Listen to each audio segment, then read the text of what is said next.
everyone, thanks for clicking on the video. My name is Rachelle and I wanted to do a video on this black gay men versus black women topic that has come up here on YouTube. Now, I was in the beginning a little reluctant about jumping in on this subject, but as I watched the different videos that have come out in the last few days, it's making me want to speak on it. I will probably be all over the place because, I want to sort out my feelings and make sure that I get across exactly what I want to say. So let me just get started. I watched Nay's Way video first, and then I watched James's video, Sean's, and let's see, not Justin's, Scotty's video. And then by that time I just felt like I wanted to talk about it. So I'm going to tell first of all my experiences with gay men and why I might feel a little bit different than Nay's. Okay, when I was about 18, I was working at a job where there was a lesbian girl, and she was a little bit older than me, and she was in a relationship with a woman, and I led a kind of sheltered life.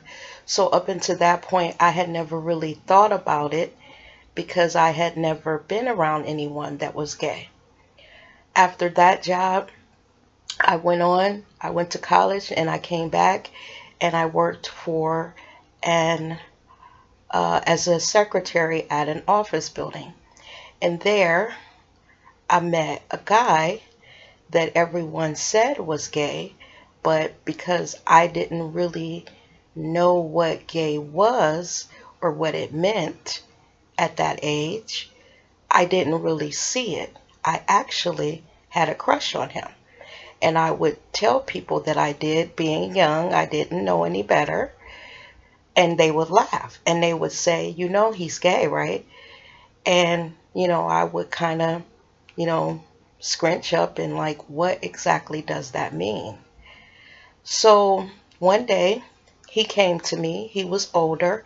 I think at the time I was 20. So again, I know I was old being naive, but I didn't really know what that term really, really meant. So he came up to me and he told me that he heard that I had a crush on him. And being a little young girl, I think I was 19 or 20. I might have been 19. I told him that, yeah, I did, and I was kind of blushy. And he grabbed my hands and he said, young lady, do you know that I'm gay? And I said, I heard people say that, but I really didn't know what it really meant. And I know that sounds incredulous in this day and age, but I really didn't.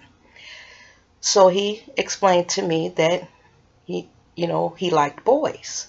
So he told me to come have lunch with him and he would explain. And then we sat down. He explained that all of his life, that ever since he could remember, he never liked girls, that he liked boys.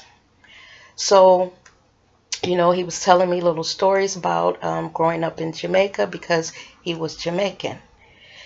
And how that he would go take his mother's clothes and he would dress up and he got caught and he would get a spanking.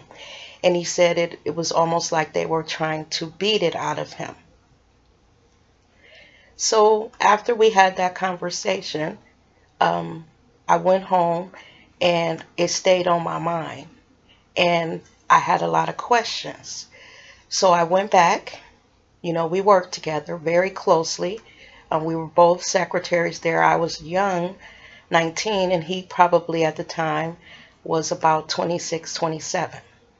So I asked all my questions and he was very patient with me, asking the dumb questions that I did. Who was the man? Who was the woman? And I didn't know any better. But what I will say about him is any question that I asked, he patiently explained it.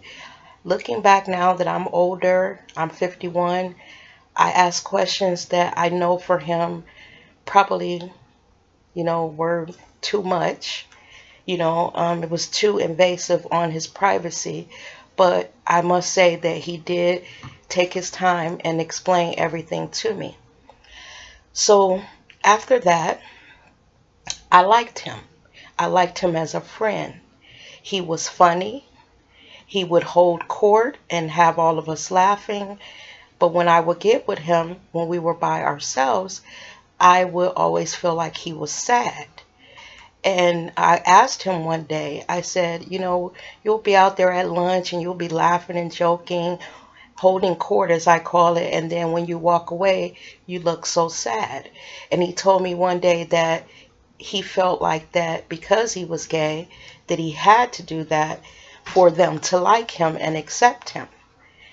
And so I told him that, just sitting with him when he's being his regular self, that if he just did that, I liked him, and I thought they would too.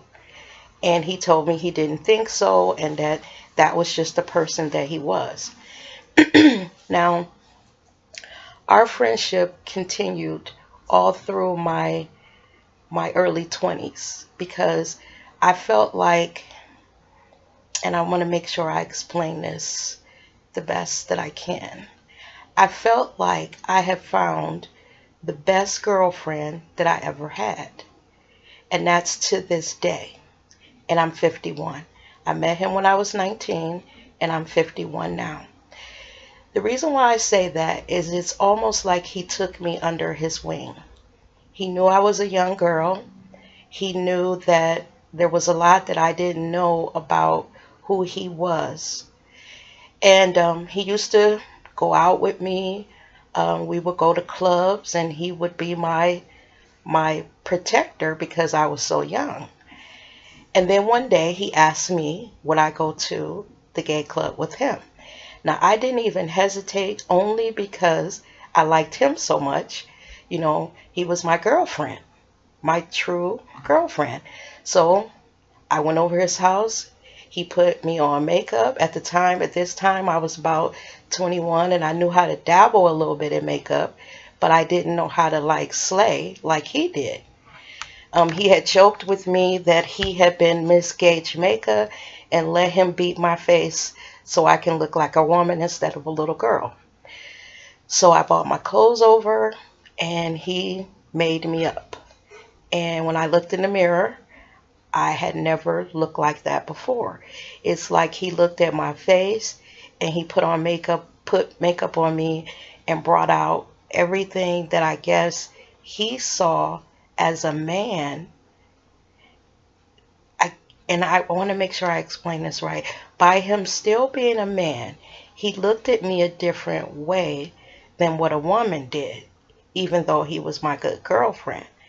So when he put makeup on me, he brought out all the things in me that I guess would attract a man. I remember he told me that I had beautiful eyebrows and that I should always wear my hair away from my face. He used to say, "You have beautiful eyes." And I used to be thinking my eyes are just brown like everyone else's. But he would say, "It's your eyebrow, so I'm going to play up your eyes." So he did me up. We went out to the gay club, and I had the time of my life. I was a little confused when it was time to go to the bathroom. I was like, I'm going into the room that said it was women, but there were actually men in it. And I remember he followed in with me, and he laughed, and he was like, "You're okay, they don't want you." So, we had our fun there, and we went home after that, and I actually spent the night over his house. He got up, cooked breakfast, and we continued talking. Now, as I said, I was friends with him for probably 7 years. And during those 7 years, I grew up. He was with me when I met my what was going to be my husband. He gave me his opinion on it. He was with me when I had, before that, relationships, and I felt like I had to run these relationships by him because I knew that he would tell me the truth. I believed that he could look at someone that I might have been interested in, and he would give me his good opinion. Now, as you can imagine, the guys that I was dating, they did not like him. They did not want him around. They felt uncomfortable. But because I liked him, and if they were going to be in my life, whether they liked them or not, I told them that I wasn't going to stop being friends with him. He was my best friend. He had been with me through, just a lot of things that had gone on in my life, and I was not going to stop being friends with him. After that, after, 7 or so years, we drifted apart. I went to work at another job, and, we kind of lost touch. But having had that 7-year friendship with him and knowing how deep that friendship ran, because even though we had a lot in common, and I don't mean as, like television and movies or singers that we like. I just mean I didn't see him as a guy anymore. I saw him as a girl. When I looked at him after getting to know him, and I got past all of the, the hang-ups that people have about gay men, I think when I knew him deeper, I saw past the outside of him, and I actually, when I looked at him, was seeing the inside. So later on in life, after having that friendship with him, I've always looked for a friendship with a gay man, and here's why. When I was friends with him, and I almost said his name, and I don't want to say his name, but when I was friends with him, there was no bitchiness. There was no cattiness that we all believe that and I mean gay men have. There wasn't any like gossiping.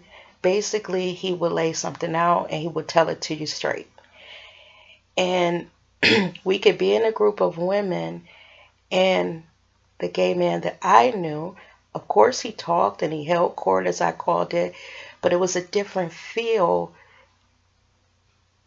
than it was when I was in a group of women. Like if I would get with him and his friends, and it would be a group of gay guys, and I would be over his house just hanging out, and it was a different feel than if I was with a group of my friends.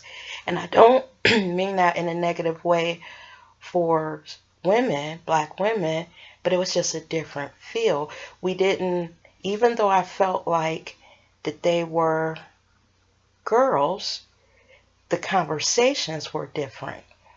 And I actually felt that I had a stronger connection, a stronger friendship with them than any other group of women that I had ever been friends with.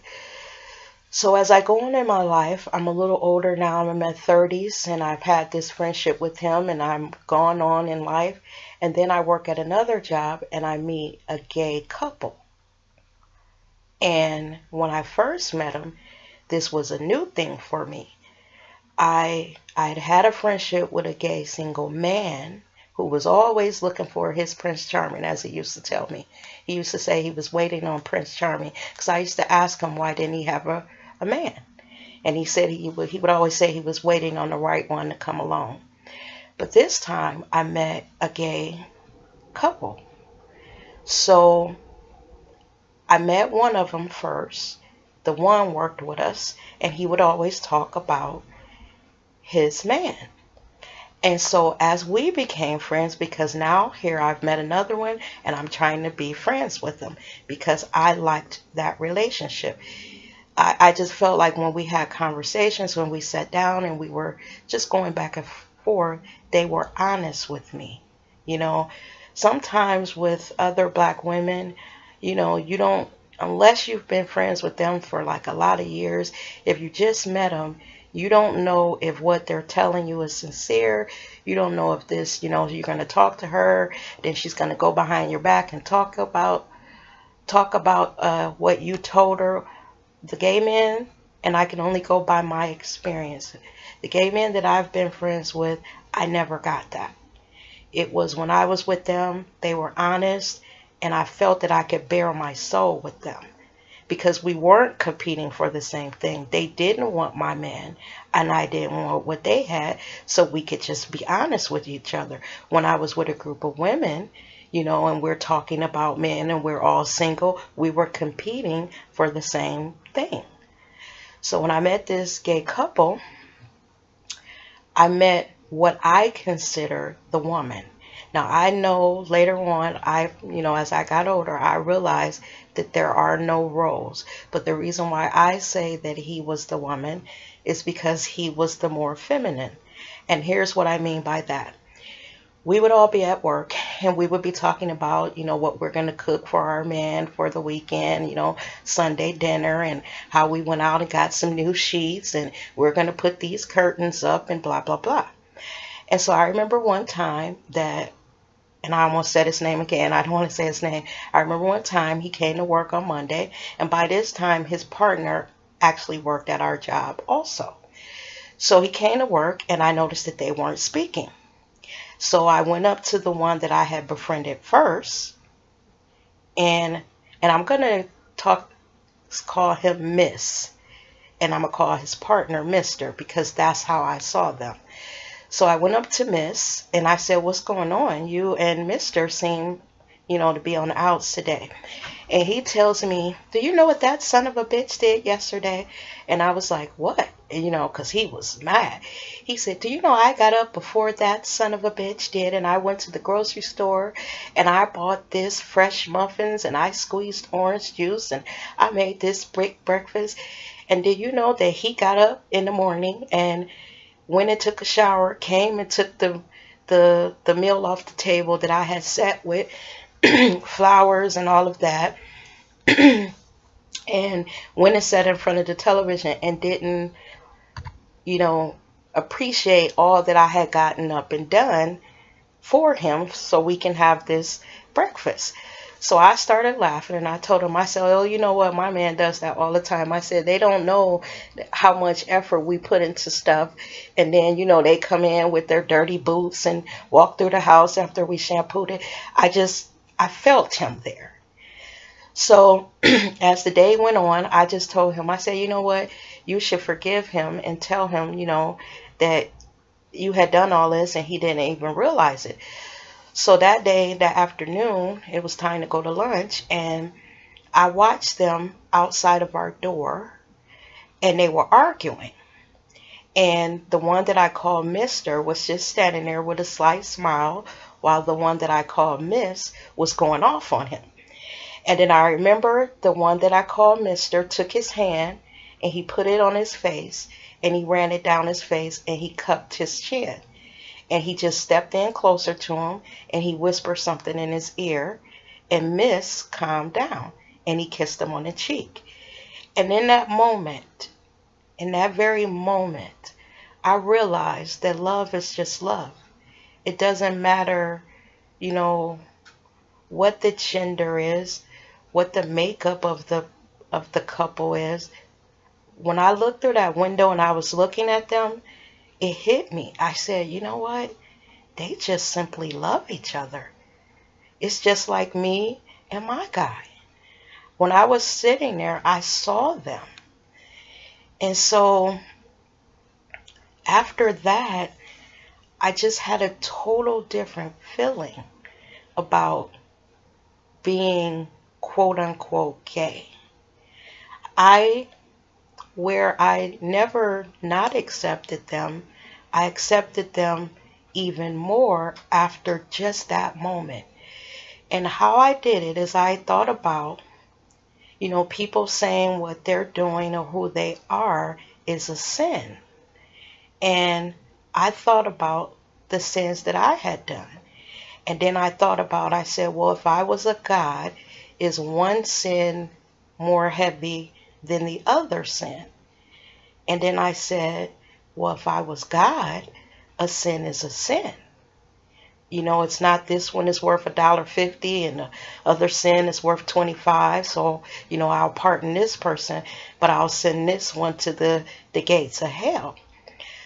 So I told myself, I said, it is not for me to judge. Whatever is going to happen, we're all going to have to stand, if everything that we believe about God and hell is true, then we're all going to have to stand one day in judgment. And I don't want to be judging someone here on earth and send my soul to hell because I am judging them. So I just became 100% accepting. Now, as far as this battle or this thing that's going on here lately with gay men and, black women, I don't know what that is about. I really don't. I think it's more of we're all trying to compete for maybe popularity, maybe, or maybe, we're all in this YouTube thing together, and sometimes we get on and we say things that when we get off we may not actually mean, or it's taken the wrong way. We're just expressing ourselves and, it gets misconstrued. This thing about calling women bitches. Women, we know we call each other that.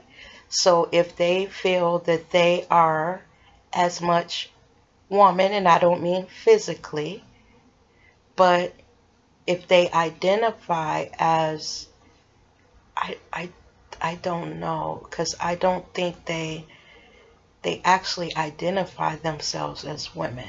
So I'm going to take that back. I just think that, they feel that they're all right with us.